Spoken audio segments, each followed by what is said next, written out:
Hello guys, welcome back muli sa aking YouTube channel. For today's video ay magluluto lang tayo ulit ng ampalayang gulay na may itlog. So una, lamasin lang natin to ng asin guys ang ating ampalaya para talagang mawala ang pait. At pagkatapos magbati naman tayo dito ng dalawang itlog. Halo natin to mamaya guys sa ating lulutuing ampalaya.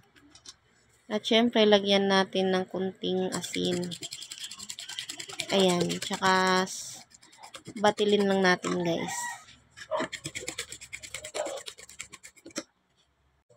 At pagkatapos ay salang na natin ang ating kawali. Lagyan na natin ng mantika. Tsaka lagyan na natin ng bawang sa sibuyas. Ganyan lang ako magluto guys ng gulay. Yan ang way ko sa pagluluto. Lagyan din natin ng kamatis. Ayan. Pangkatsahin lang natin yan guys.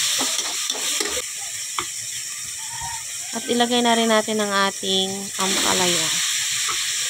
Masarap tong gulay na ampalaya guys. Kasi sabi nga nila gamot daw to. Gamot sa high blood, sa diabetes. Ganun. Mas healthy siya guys.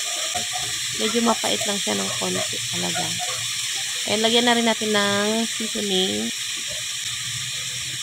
Ayan, naglagay lang ako dito guys ng magic sarap. Kunti lang. Para sumarap ang ating gulay. At syempre yan, haluin lang natin siya guys. Para hindi siya masunog. At kailangan mahina lang ating apoy dito. Ayan. Takpan lang natin saglit.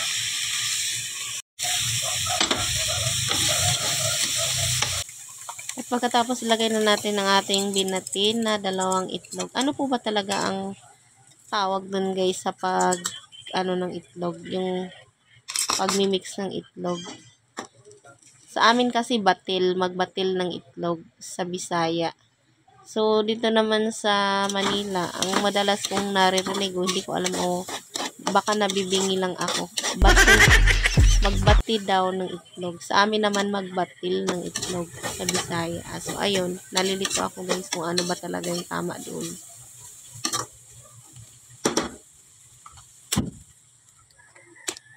So, ayan, luto na siya guys, ang ating ampalaya na may log. Salin na natin siya sa ating plate na cute. Cute na plato. Ayan.